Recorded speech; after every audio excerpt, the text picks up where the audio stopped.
Pranayama. Pranayama is control of breath. श्वास प्रश्वास की गति का नियमन ही प्राणायाम है। प्राण को अपने वश में करना। शुरुआत करेंगे ओमकार उद्घोष से।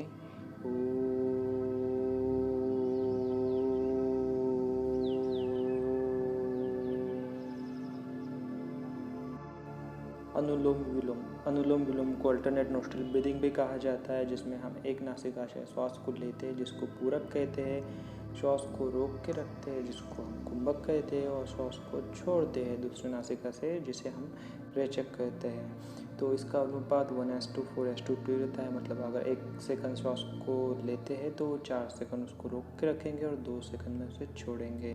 भस्त्रिका प्राणायाम। भस्त्रिका प्राणायाम में लंबा गहरा श्वास भरेंगे और छोड़ेंगे। इसको हम सौम्य गति, मध्यम गति और तीव्र गति से भी कर सकते हैं। मतलब श्वास लेना है और छोड़ना है।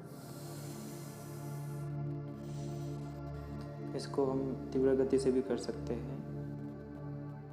योग मुद्रासन। योग मुद्रासन में श्वास लेना है, श्वास छोड़ते हुए नीचे जाना है। यहाँ पे श्वास को रोक के रखना है, मीन्स कुंभक करना है 10 से 15 सेकंड। उसके बाद में श्वास लेते हुए ऊपर आना है, श्वास को छोड़ते हुए नीचे जाना है और यहाँ पे हमको करना है कुंभक। 10 से 15 सेकंड हम श्वास रोक के रखेंगे। भ्रामरी। भ्रामरी को हमिंग बी पोज भी कहा जाता है। रिलीव स्ट्रेस एंड एंजाइटी, जो कंसंट्रेशन पावर बढ़ाने में बहुत ही लाभदायक है। इस पर हम अंगूठे से कान को बंद करेंगे, उंगलियों से आँख को बंद करेंगे, अपना मुख बंद रहेगा और हम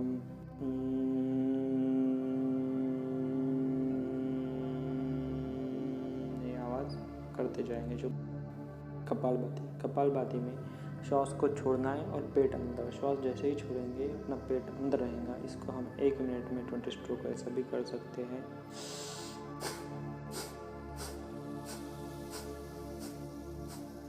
इसके बहुत सारे फायदे। इसको षटकर्मा में शुद्धिकरण प्रक्रिया भी कहा जाता है।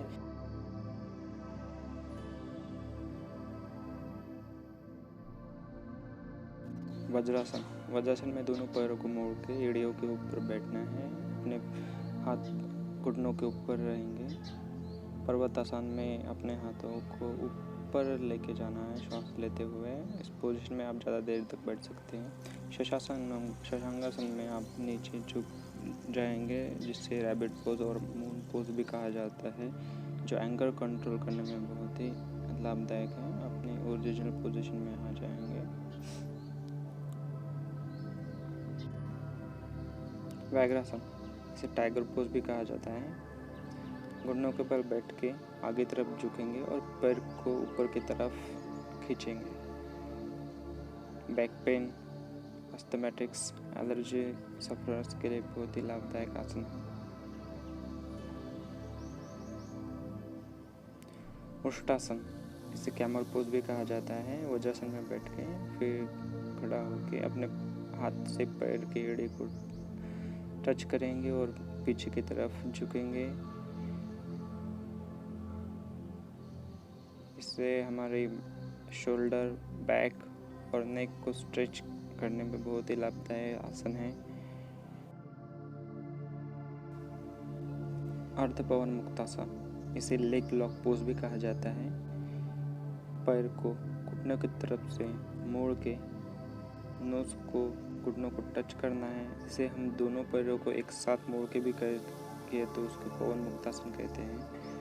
चक्रासन। चक्रासन में अपने शरीर का आकार व्हील जैसा होता है, इसलिए इसको व्हील पोज भी कहा जाता है।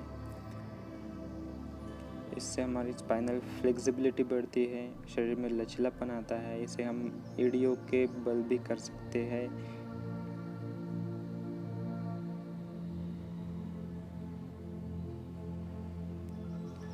शलभासन। शलभासन में हम पेट के ऊपर लेट के पैर को ऊपर उठाना है और सिर को ऊपर उठाना है। इसे लोकस्ट और ग्रॉस होपर पोज भी कहते हैं, जिसके हमारा शरीर का आकार ग्रॉस होपर जैसा होता है।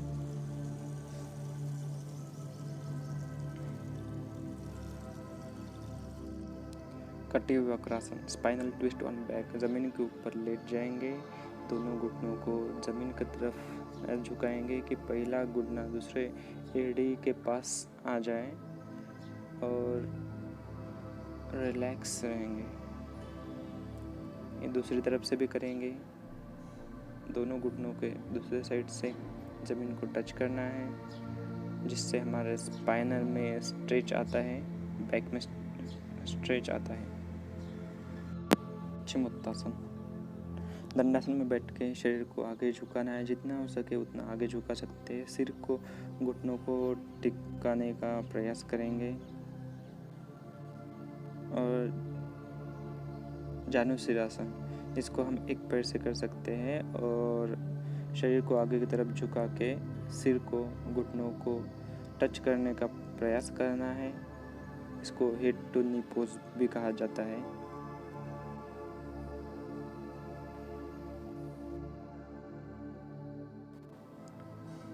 अर्ध हलासन। अर्ध हलासन में पैर को सीधे उठाते हुए ऊपर 90 डिग्री तक लेके जाना है और यहाँ पे इसको रोक के रखना है।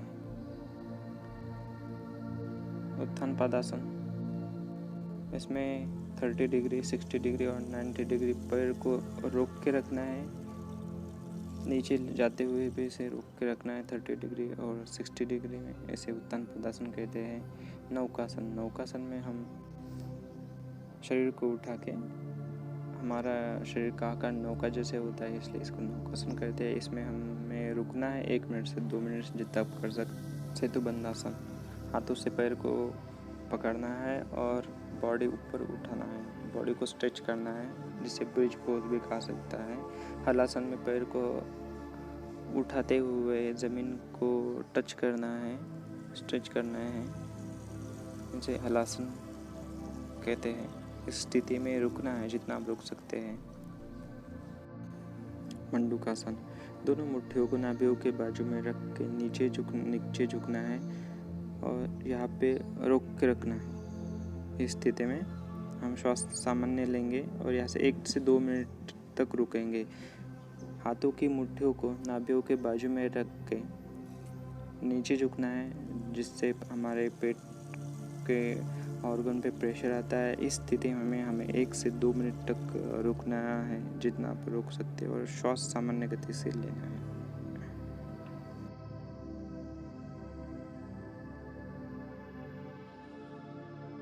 वक्रासन। दंडासन में बैठ के एक पैर को घुटनों से मोड़ेंगे, दूसरे हाथ से दूसरे पैर को पकड़ेंगे और पीछे देखने का प्रयास करेंगे, जिसे हम वक्रासन और ट्विस्टिंग पोज भी कहते हैं। जिसे हम दूसरी तरफ से रिपीट करेंगे। पैर को मोड़ेंगे, दूसरे हाथ से दूसरे पैर को पकड़ेंगे और पीछे देखने का प्रयास करेंगे, जिसमें हम बैक को स्ट्रेच करते हैं। सर्वांगासन। सर्वांगासन हमें पैर को उठाते हुए ऊपर लेके जाना है, कमर को हाथों से सहारा देके पूरे शरीर को ऊपर उठाने का प्रयास करना है, जिसे सर्वांगासन कहते हैं। जो शीर्षासन नहीं कर सकते वो सर्वांगासन कर सकते हैं। जो शीर्षासन के फायदे हैं वो सर्वांगासन से भी होते हैं। इस स्थिति में हमको जितना हो सके उतना रुकना है, फिर आराम से अब नीचे आधे पैर को नीचे रखना है। शीर्षासन। शीर्षासन में हम सिर के ऊपर पूरे शरीर को उठाते हैं। आपको स्टार्टिंग में हम दीवार का सहारा भी लेके भी शीर्षासन को कर सकते हैं। हम हाथों की उंगलियां एक दूसरे में फंसा के फिर सिर के ऊपर खड़ा रहने का प्रयास करेंगे, और स्टार्टिंग में नहीं होता है तो दीवार का सहारा लेके भी आप इसको कर सकते हैं। बकासन। हम हमारी हाथ की कोहनी पे पैरों के घुटनों को रख के आगे की तरफ झुक के बैलेंस करने का प्रयास करेंगे, जिसे बकासन कहते हैं। मयूरासन।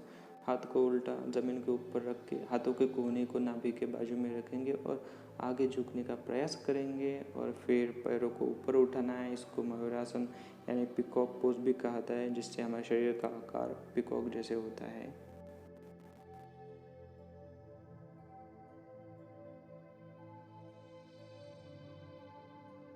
शवासन एक बहुत ही महत्वपूर्ण आसन है। इससे शरीर शिथिल, मन शांत होता है। पैरों में अंतर रखना है, हाथों में अंतर रखना है, पीठ के बल ज़मीन पे लेटना है। इसी स्थिति में आप बहुत देर तक रुक सकते हैं, जिससे